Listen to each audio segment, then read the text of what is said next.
We are going to do a card using the Modern Garden. This is my other online class for the month of October. So we have the Oh Holy Night, and then we have this. Barbara, fantastic name, Barbara, I might add. She also says I have fantastic classes. So you guys can rest assured that when I'm offering a class, you will not be disappointed if you do take the class. So there you go. Okay. Modern Garden. Oh, what am I doing? So it has a stamp set and a punch.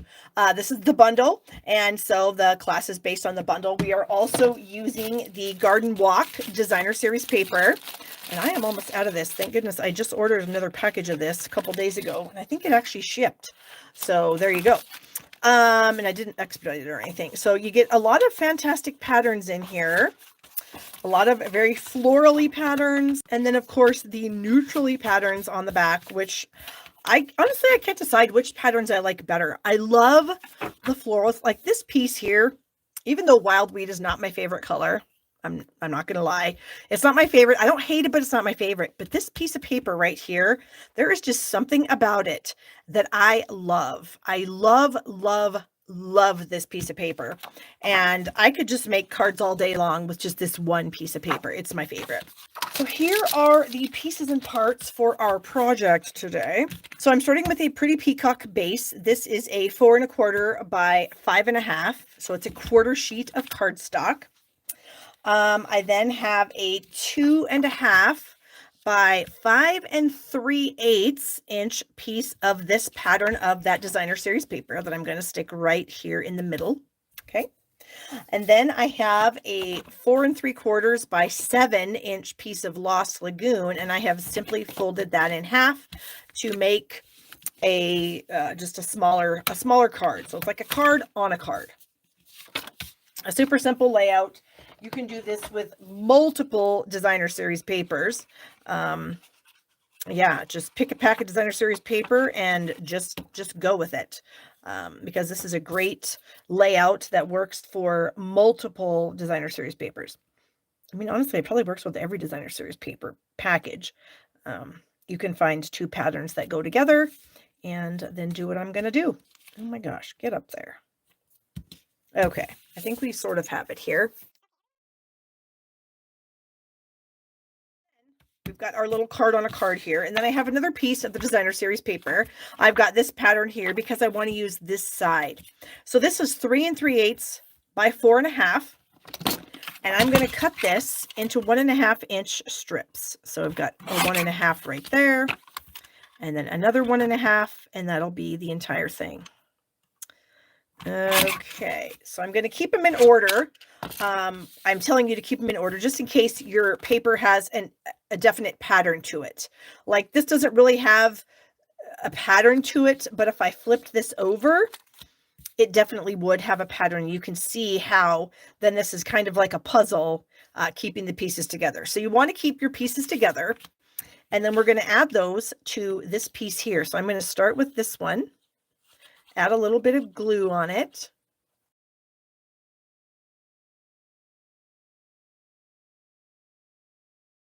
Okay, so we're putting these on, and as you can see, I am leaving a little bit of space between each piece, okay? And then that is going to be glued to this. So basically, this little thing is kind of our card. So it's like a card on a card. So we'll get that off. Or get that on, I mean, off. Okay, and if you are into saving paper, which I am and I'm not, it depends what I'm doing. But if you are a paper saver, you can see that this pattern back here, you don't need a whole 5 1/2 inch or 5 3/8 inch strip, right?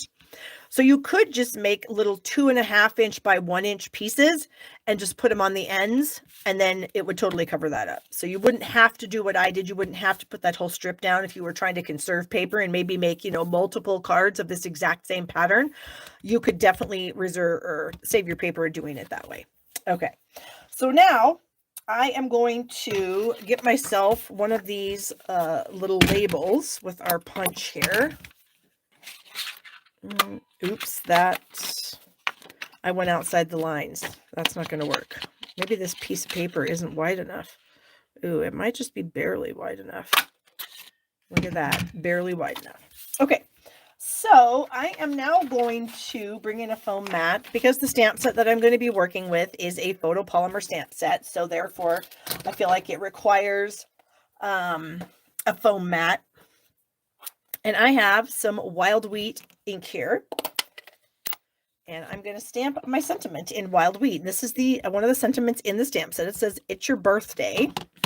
And I'm going to kind of stamp that kind of down at the bottom off to the right-hand side of the label. Perfect. And then we've got some flower pieces from the stamp set that we're going to bring out. And I've got some pretty peacock ink that I'm going to use for my leaves. So I've also got Calypso Coral. And then I have a little Poppy Parade ink spot because my Poppy Parade pad is not cooperating with me today. So I pulled out my little Poppy Parade ink spot and it is cooperating. So we're going to use the ink spot. And so I'm going to kind of decorate around my sentiment here. So I am going to start with this little solid piece here. Now you can see this looks like it has some fuzz on it. So I'm going to take a piece of Scotch tape and I am just going to, I do this a lot with these bolder photopolymer stamps. Put tape on it and then the tape can get off if there's any fuzz or anything on it. The tape will take that off. Okay, so we're inking this up. We're looking at it to make sure it's nice and inky the way we want it to be. And then I'm going to stamp that kind of right here on the side of the piece of paper. And then I have the, excuse me, my voice is cracking. This is the little flower middle. And so I'm inking that up in the Poppy Parade. And I'm going to stamp that right in the center of that cute little thing. And then I'm going to bring in my leaf stamp and my pretty peacock ink. And I'm going to add a couple of little leaves right here around my cute little flower. And then I have this cute little flower that I'm going to ink up in the Poppy Parade. And I'm going to kind of stamp that like so. And then I'm going to add, I think, just one leaf on this little guy right here. And then I have a flower that has lines in it. And so I'm going to ink that up in some coral also. And I'm going to stamp that kind of right down here at the bottom. So just a little bit of that is going to show. And I think I might do another little piece right here. And then we'll throw in a couple of leaves, maybe right there. And you can see I'm purposely going off the paper multiple times. I really like the look of that when you go off the paper. I just think it looks really fun. Now I'm purposely kind of leaving this open on the side. I think I'm going to put a gem there. So let me close up my inks so that I don't stick my hands in them, even though I still can make a giant, like, look at this. I literally dug my nail into my Night of Navy pad today when I was working with it. I was like, what in the world, Barb? Get serious. Okay. So we have this little guy. This is going to go on the card about right here. We're going to wrap it all the way around and we're going to tuck it underneath our label. So I need to figure out how long of a piece I need. And of course, I'll just double that. Okay, so here are my scissors. And I'm going to cut 2 pieces of this. And I'm going to start to figure out where I want them to go. There's my label. Okay, so I'm going to have them start, I think about like that is good. So I'm going to tape them down and I'm going to separate them just a little bit so that we do have the separation. So I think the separation is going to help it look pretty cool. So then we're going to come through the inside of the card, making sure it stays nice and flat. And then we're going to come over the top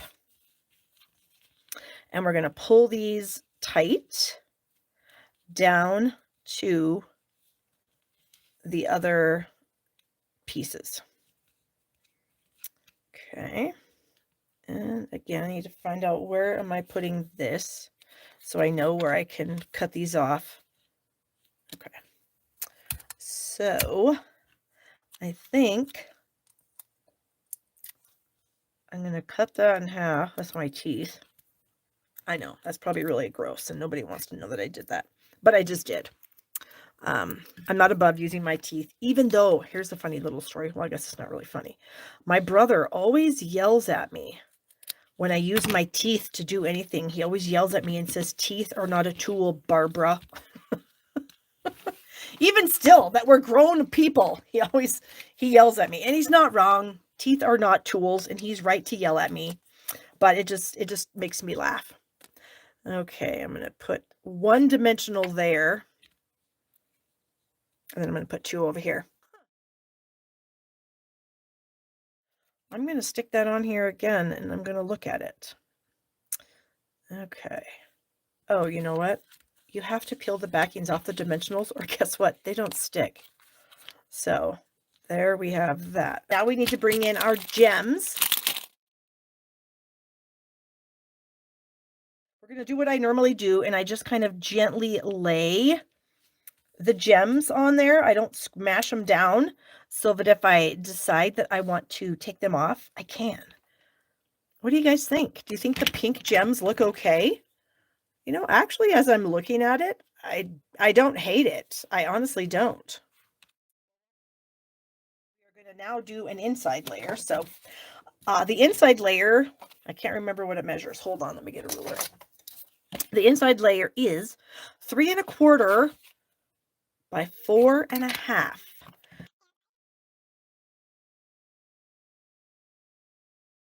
Okay, let me put this piece at the bottom here. Oh my gosh, that did not work out at all.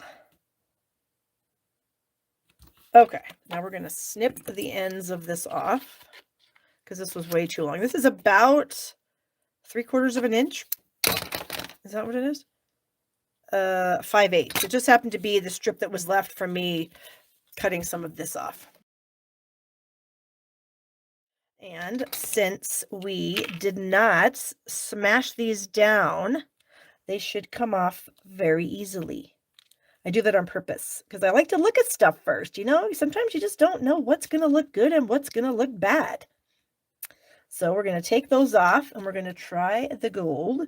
So we're going to do the same thing, kind of gently put the gold ones on there and a big one. Okay, here's the gold. Do you guys think that looks better? I kind of do. So there it is. I'm going to push these things out of the way without trying to touch my inked up stamp so I don't get it all over my hands. But there it is.